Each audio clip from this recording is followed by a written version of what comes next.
10 techniques pour vous améliorer en photographie. Allez, c'est parti.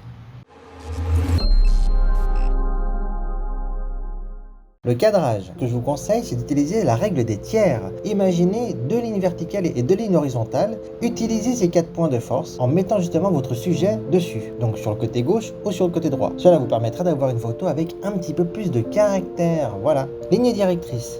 Essayez au maximum de jouer avec les perspectives quand vous prenez une photographie. Pourquoi? Parce que justement cela va vous permettre de pouvoir créer une plus grande profondeur dans votre photographie en ayant des points de fuite. Voilà tout. La symétrie, donc du coup c'est quelque chose que moi j'aime beaucoup utiliser quand je fais de la photographie par exemple urbain ou alors simplement d'architecture, c'est d'utiliser justement des lignes qui se répètent un petit peu et qui sont vraiment très bien horizontales et verticales sans avoir de choses par exemple qui partent en diagonale à gauche ou à droite. Vraiment, restez symétrique au maximum, ça va vous permettre d'avoir justement une qualité de photographie qui va augmenter.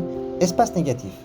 Essayez de prendre votre sujet, de le placer dans un coin de la photo avec beaucoup d'espace d'arrière-plan vide, sans contraste, sans couleur ou sans texture, remplir son cadre. Essayez de vous approcher au maximum de votre sujet jusqu'à ce que vous n'ayez plus d'arrière-plan. C'est une technique qui est utilisée très souvent, par exemple quand vous prenez des photos de portraits de personnes, des photos de produits, des photos d'insectes ou animaliers. Utilisez les contrastes.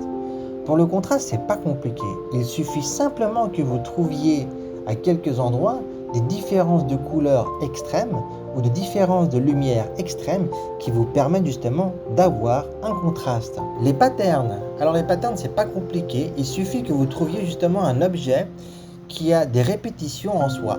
Donc par exemple, vous prenez une chaise et vous en prenez 2, vous en prenez 3 et en fait vous les alignez histoire d'avoir justement des répétitions dans votre cadre. Profondeur de champ. Alors pour la profondeur de champ, c'est très simple, il va falloir que vous utilisiez justement un sujet en fait qui va être plus près de votre objectif et avec par exemple un arrière-plan qui sera beaucoup plus loin, histoire en fait de jouer un petit peu avec les profondeurs de champ. Vous pouvez aussi par exemple mettre un objet devant votre objectif avec votre sujet qui se trouve au milieu et avec l'arrière-plan qui se trouve derrière.